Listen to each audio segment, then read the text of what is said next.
राष्ट्रीय जन उद्योग व्यापार संगठन के प्रदेश अध्यक्ष श्री मनीष अग्रवाल जी, राष्ट्रीय वरिष्ठ उपाध्यक्ष श्री अजीत सिंह बग्गा जी, उपस्थित सभी महानुभाव भाइयों और बहनों, राष्ट्रीय जन उद्योग व्यापार संगठन के तत्वाधान आयोजित व्यापारी सम्मेलन एवं सम्मान समारोह में आप सभी के मध्य उपस्थित होकर मुझे बहुत ही प्रसन्नता हुई है। आज यहाँ उद्योग एवं व्यापार जगत की विभिन्न हस्तियों को सम्मानित किया गया। मैं उन सभी को हार्दिक शुभकामनाएं देती हूँ। देश का अन्नदाता अगर किसान है तो भारत के विकास की गाथा का हिस्सा हमारे व्यापारी बंधु हैं। भारत को सन 2047 तक विकासशील राष्ट्र से विकसित राष्ट्र बनाने में उद्योग और व्यापार का महत्वपूर्ण योगदान रहा है। हम सभी जानते हैं कि देश की आज़ादी के आंदोलन में सेठ जमनालाल बजाज और घनश्याम दास बिरला जैसी अनेक हस्तियों ने महत्वपूर्ण योगदान दिया था। इसी प्रकार जब राष्ट्रपिता महात्मा गांधी ने विदेशी वस्तुओं का बहिष्कार करने का आंदोलन चलाया, तब उसमें सबसे अग्रणी भूमिका देश के बाजारों और व्यापारी बंधुओं ने की। 21वीं सदी भारत की सदी है। आज हमारा देश ज्ञान, विज्ञान, अनुसंधान, उद्योग, व्यापार में तेजी से आगे बढ़ रहा है। दुनिया में भारत की अर्थव्यवस्था बहुत तेजी से बढ़ रही है। सिर्फ 10 साल में भारत दुनिया की 11वें नंबर की इकोनॉमी से 5वें नंबर की इकोनॉमी बन गया है। हमारे प्रधानमंत्री श्री नरेंद्र मोदी जी का लक्ष्य है कि भारत शीघ्र ही विश्व में 3रे नंबर की इकोनॉमी बने। डिजिटल इंडिया की प्रशंसा पूरी दुनिया में हो रही है।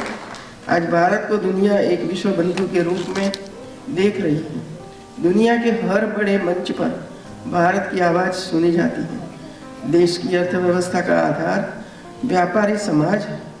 आज पुरुषों के साथ साथ महिलाएं भी कंधे से कंधा मिलाकर व्यापार और उद्योग में भागीदारी कर रही है। आज जितने भी स्टार्टअप बन रहे हैं उसमें 45% स्टार्टअप की डायरेक्टर महिलाएं हैं। उद्योग जगत में दस्तक देने वाली पेप्सी की CEO इंदिरा नूई, बायोकॉन की चेयरपर्सन किरण मजूमदार शो, SBI की अरुंधति भट्टाचार्य, उद्योग व्यापार जगत में अपने सशक्त हस्ताक्षर किए। इन लोगों ने व्यापार की अपनी क्षमता से कंपनी को शिखर पर ले जाने का कार्य किया है। जब ऐसे प्रोफेशन में बेटियां जाती हैं तो इसका असर समाज की मानसिकता पर भी बढ़ता है। इससे महिलाओं के खिलाफ अपराध कम करने में भी मदद मिलती है। बेटों और बेटियों के टैलेंट को जब देश बराबरी का अवसर देता है तो उसका टैलेंट पूल बहुत बड़ा हो जाता है। यही तो विकसित भारत के निर्माण की सबसे बड़ी ताकत हुई। आज के इस अवसर पर मेरा उद्योग व्यापार सेक्टर से जुड़ी सभी हस्तियों से आग्रह है कि आप सरकार की तमाम योजनाओं का लाभ उठाएं। सरकार आपसे जुड़ने के लिए तैयार है। सरकार को बताइए, मैं ये बनाता हूँ, ले लो। आप देखिए, बिना हिचकिचाहट के आपको हर सेक्टर में आगे बढ़ने का अवसर मिलेगा।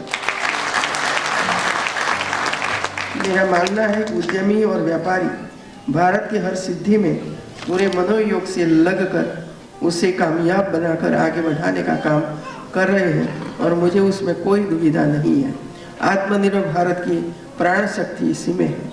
मुझे अपने देश के उद्यम और व्यापार जगत पर, आप सब पर, देश की युवा पीढ़ी पर, विशेषकर हमारी बेटियां जो साहस के साथ आगे आ रही हैं, उन पर भरोसा है।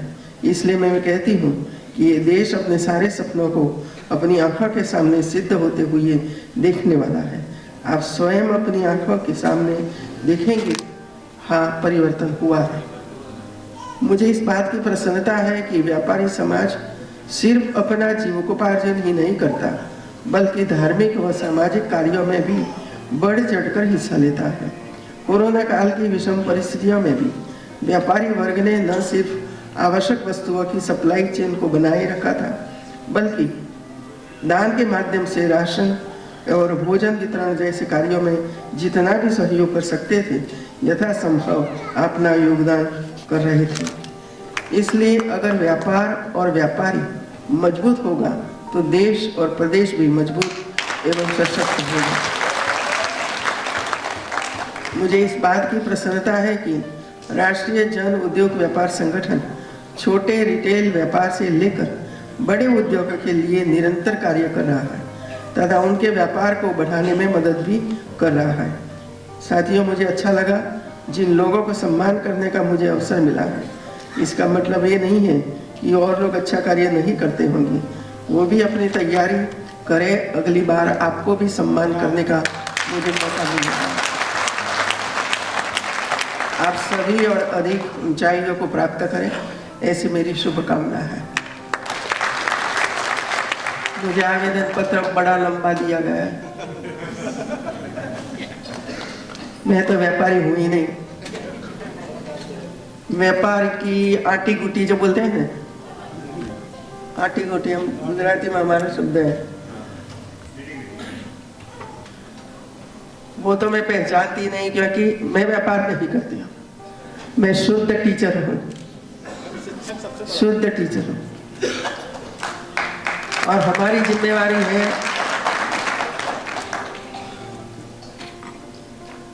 संस्कारी समाज का निर्माण करना, संस्कारी समाज का निर्माण करना। यदि संस्कारी समाज होता है ना तो ये आटी गुटी में से सब लोग बाहर निकल जाएंगे। हम ही पैदा करते हैं, हम समाधान करने के लिए प्रयास करते हैं। जिसके हाथ में मान ले एग्जाम्पल जीएसटी है, वो कुछ न कुछ अंदर डालते होंगे जो आपको परेशानी करता है। फिर समाधान होता है तो आपको कुछ देना पड़ता है, बाद में समाधान हो जाता है। ऐसा ही होता है ना। हाँ। उनका पेट भरो तो आपका पेट भर जाएगा।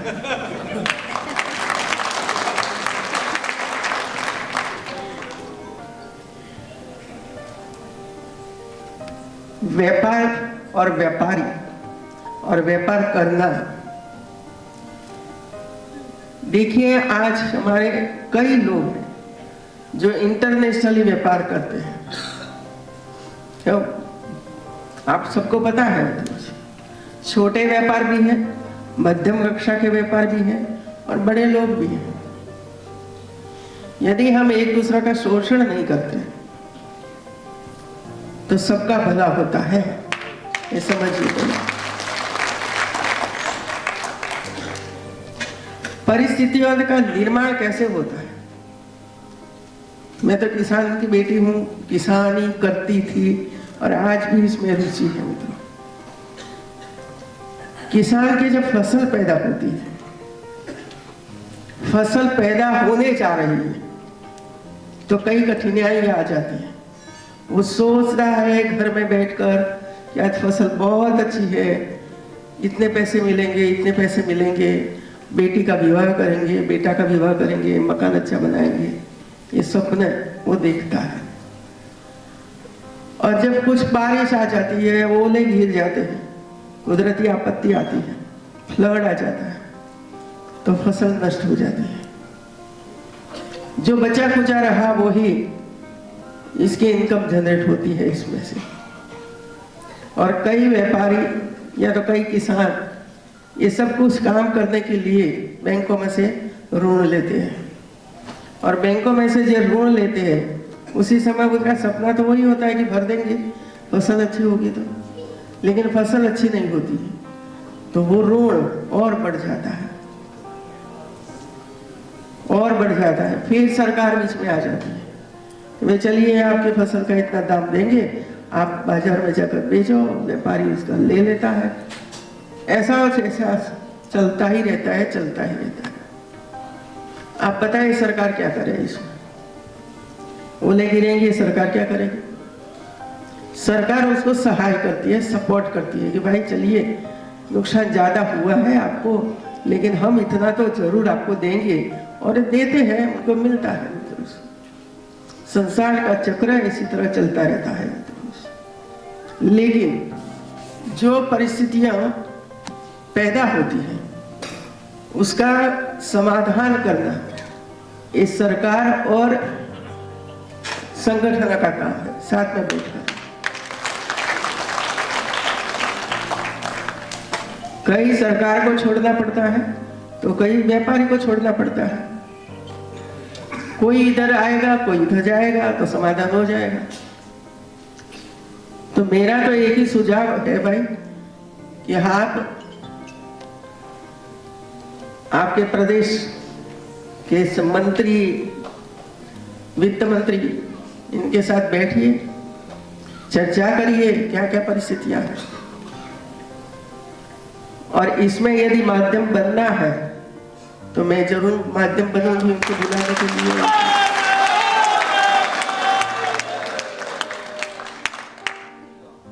दूसरा, सरकार ने जो छोटे व्यापारी हैं उनके लिए भी योजना बनाई है ना, बनाई है। जो मैं जो जनपद में जाती हूँ वहाँ केंद्र सरकार की जितनी योजनाएं हैं उसकी समीक्षा करती हूँ मित्रों। और इसमें ये विषय भी आता है व्यापारियों वाला। इसमें 3 कक्षा होती है ना, पहले उसको 50,000 देते हैं, फिर मुद्रा लोन में, हाँ मुद्रा लोन। लेकिन मैंने ये देखा कि जो पहली किस्त उसको मिलती है तो शायद 1 लाख लोगों ने लिया होगा, ऐसा मान कर चलिए आप। और दूसरी बार जब ये उसको लेना है तो इसमें 50% से भी ज़्यादा कम लोग दूसरी बार किस्त मांग करते हैं।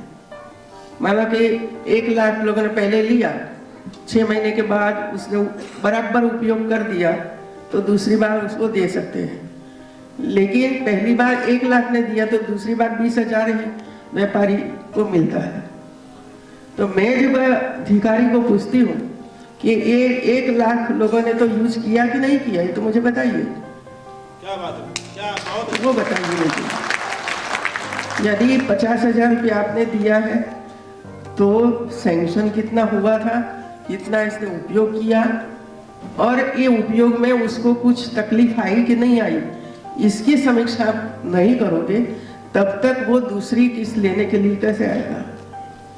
तो वहां तो 20,000 ही हो गए, और तीसरी जब मैं देखती हूँ तो शून्य होता है, शून्य होता है।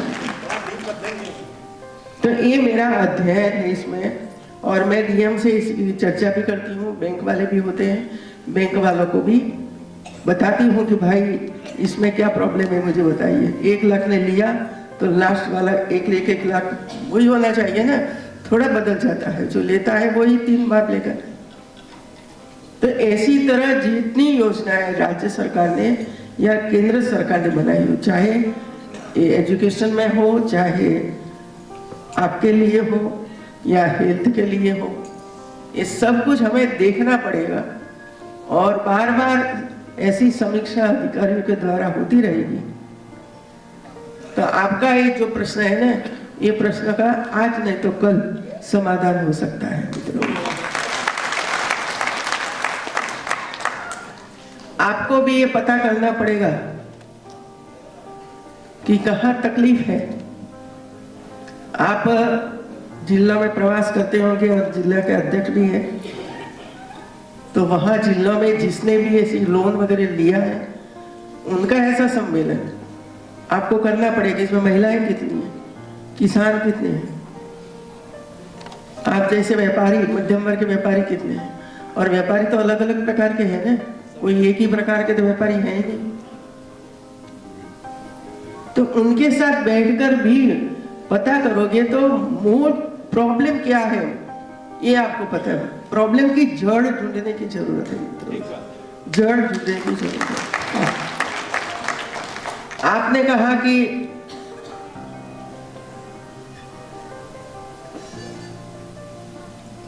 टैक्स फ्री किया, हाँ मैंने किया। हम लोग क्या करते हैं मित्रों, अब टैक्स 50 रुपया है, 25 रुपया है, तो हम जब पान वाले की दुकान पर जाते हैं तो 10-15 रुपया का पान खा जाते हैं, बराबर है। लेकिन जब टैक्स देना पड़ता है ना, तब हम ये सोचते हैं कि 50 रुपया का टैक्स। देखिए, तो करते थे क्या, टैक्स वो टोल नाका, तो किसी के खेत में से निकल जाते थे और आगे चल जाते थे, दूर आगे, फिर रोड पर आ जाते थे। तो टैक्स वालों ने क्या किया, 1 किलोमीटर दूर टैक्स वालों को खड़ा कर दिया। तो वो गाड़ी जो बिना टैक्स आई थी उनको वहां पकड़ते थे, तो 50 रुपया और ऊपर दंड 20 रुपया, तो 70 रुपया देना पड़ता था। तो ये हमारी जो मानसिकता है ना, नियमों का पालन नहीं करना, और फिर लड़ाई झगड़ा मारामारी। फिर मैंने सोचा कि भाई ये क्यों करते हैं हम लोग। मैंने कहा कि मुझे ये बताओ कि ये टैक्स कितना मिलता है सालाना सरकार को। तो मुझे बताया गया कि 350 करोड़ रुपए का टैक्स मिलता है। वैसे तो जिसने बनाया उनको देना पड़ता है ना। तो मैंने कहा कि सरकार डायरेक्ट पेमेंट कर दे वे लोगों को और टैक्स फ्री कर दो, कोई जरूरत नहीं है। क्योंकि हम गलत सिखाते हैं समाज को, और जो युवा पीढ़ी है ना, वो तो वही सीख जाएगी ना। गाड़ी में पिताजी बैठे हैं, बेटा गाड़ी चलाता है और वो ऐसा गलत काम करता है, तो बेटे को रोकना चाहिए कि बेटा ऐसा मत करो, वहां से चलो, हम 20 रुपये 30 रुपये जो टैक्स है वो दे देंगे। तो हम ही गलतियां करते हैं, हम ही हमारे परिवारजनों को सिखाते हैं कि ये करो, और फिर सरकार को इसमें कुछ न कुछ समाधान, सब ऐसे होते हैं ऐसा नहीं है, लेकिन फिर उसको करना पड़ता है कि भी छोड़ दो, हमें टैक्स नहीं चाहिए, मुझे टैक्स नहीं चाहिए मुझे। चलिए बताइए, नगर पालिका, मैं तो नगर विकास मंत्री भी रही हूं, इसी वजह से मैंने कहा कि आप पता करो कि क्या प्रॉब्लम है। नगर पालिका हमारे एक ही है, महानगर और नगर पालिका 2, 250 से ज्यादा नगर पालिका है। आपका राइट है हर व्यक्ति को 70 लीटर पानी मिलना चाहिए।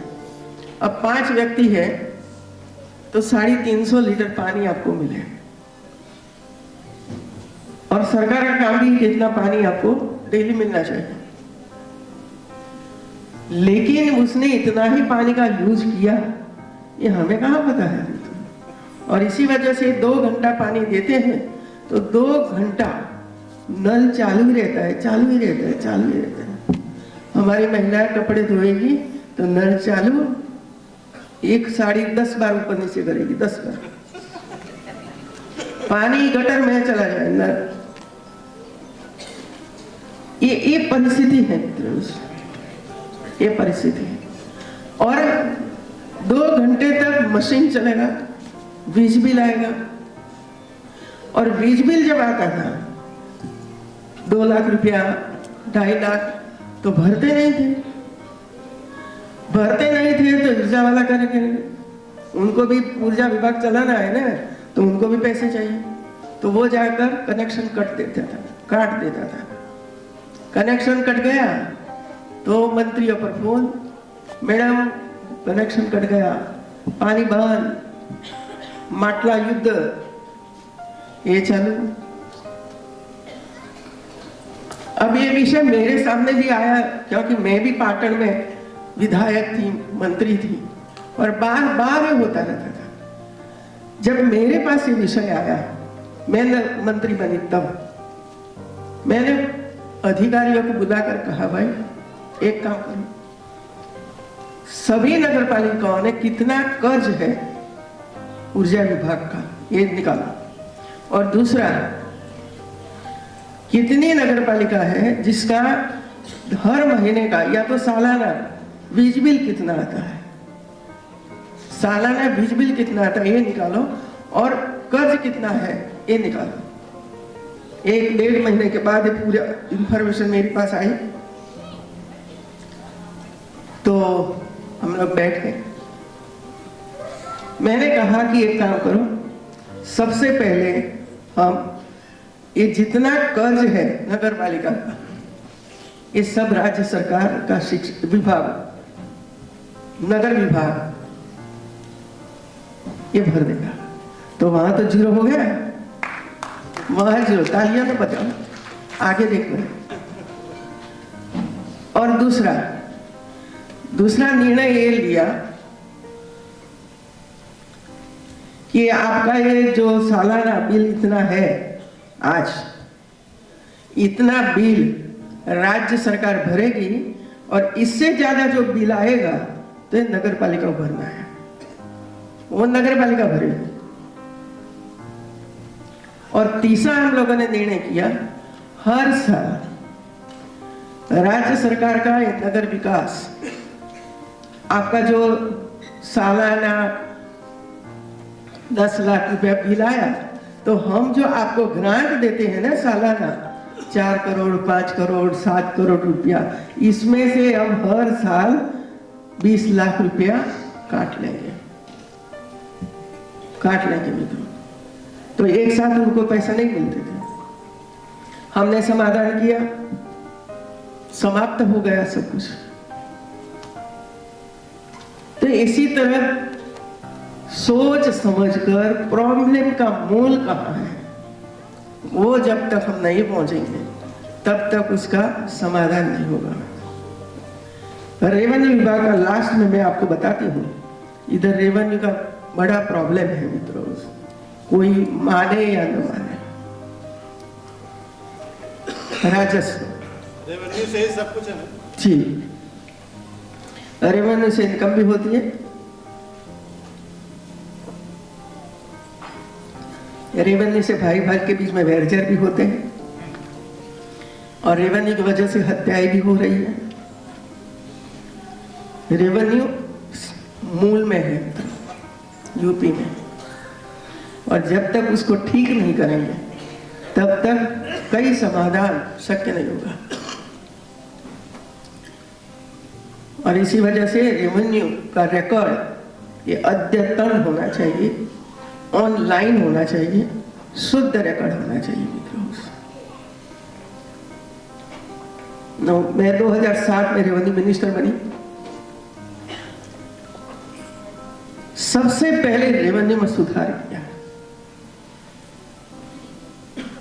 रेवेन्यू में सुधार किया, और वैसे सुधार नहीं किया मित्रों। हम लोग नीचे जो अधिकारी काम करता है, ब्लॉक है तो ब्लॉक अधिकारी है, उनको कभी पूछते हैं कि भी तुझे क्या प्रॉब्लम करता है रेवेन्यू की फाइलें का निस्तारण करते समय? तो पूछते भी नहीं उनको।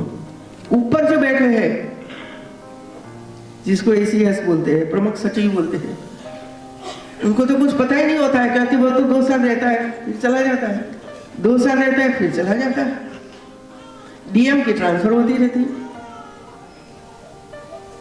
तो नीचे जो वर्क करने वाला लोग है ना, उनको बुलाकर पूछो कि भाई तेरे ब्लॉक में तुझे क्या परेशानी है, ये बताओ।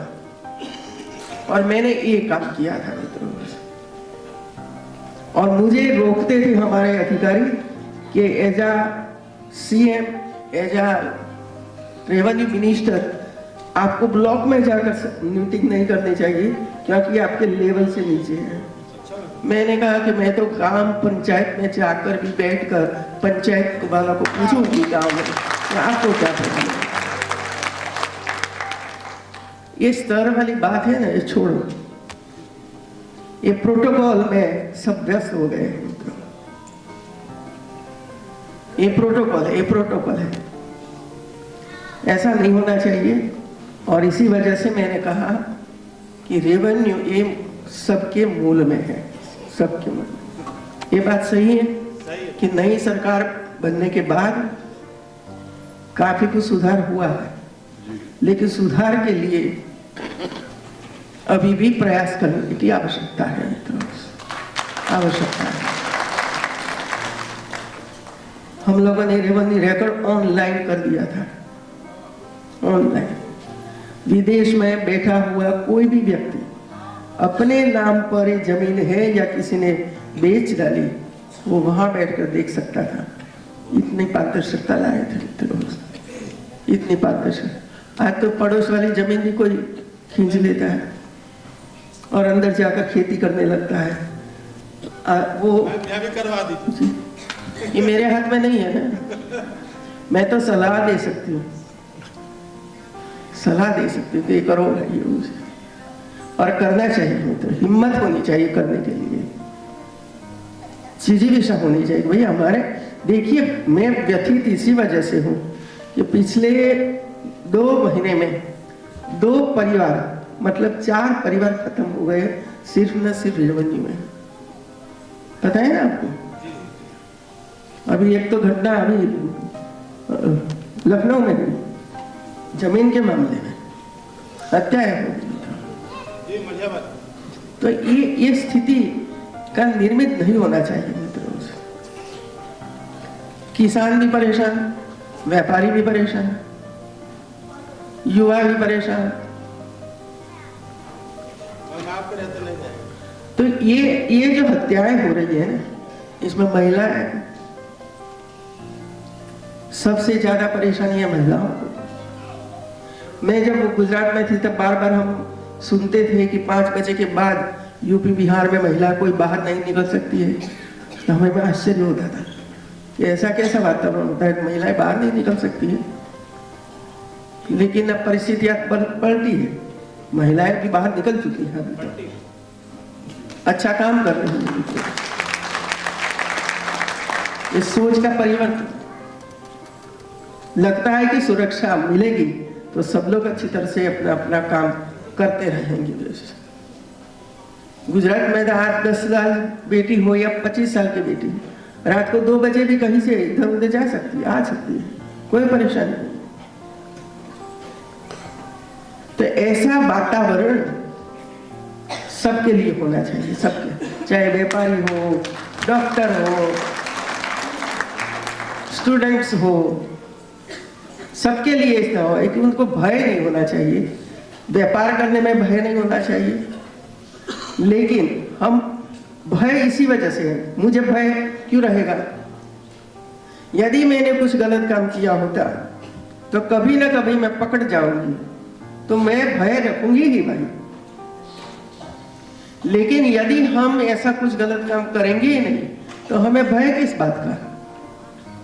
कोई भय नहीं रहेगा। निराते रात को नींद आ जाएगी आपको, लेकिन नींद नहीं आती है क्योंकि वो ही सपने में है। कब वो आएगा, कब वो आएगा, कब क्या होगा, कब क्या होगा। इससे ज्यादा कोई खा सकता है? बताइए मुझे। 2-4 रोटी चाहिए, थोड़ी सी सब्जी चाहिए, दाल चाहिए, राइस चाहिए, 4 जोड़ कपड़े चाहिए, जीवन में छत चाहिए, इससे ज्यादा क्या चाहिए? ये जिज्ञासा जो है ना, आज एक बेटे के लिए बंगला है, दूसरे के लिए बंगला बनाना है, तीसरे लिए बंगला, अरे वो इसके नसीब में होगा तो बनाएगा, आप क्यों चिंता करते हैं? आप अपनी जिंदगी की चिंता करो, उसको इसी तरह तैयार करो कि वो अपना काम करके अपनी जिंदगी जिए। मुझसे 7 पीढ़ी तक चले, इतना इकट्ठा करना है आप लोग। एक ऐसी हमारी सोच है। बेटियां भी इसी तरह तैयार करो जो बेटी खुद अपने पैर पर खड़ी रहे हो, और जीवन में कभी आपत्ति आ जाए तो उसके सामने लड़ाई लड़े। ये ताकत हमें बेटियों को बेटों को देना है, और ये ताकत जब बेटे बेटे में आएगी नहीं तो सभी समस्याएं दूर हो जाएगी। आप सबको बहुत बहुत बधाई, धन्यवाद।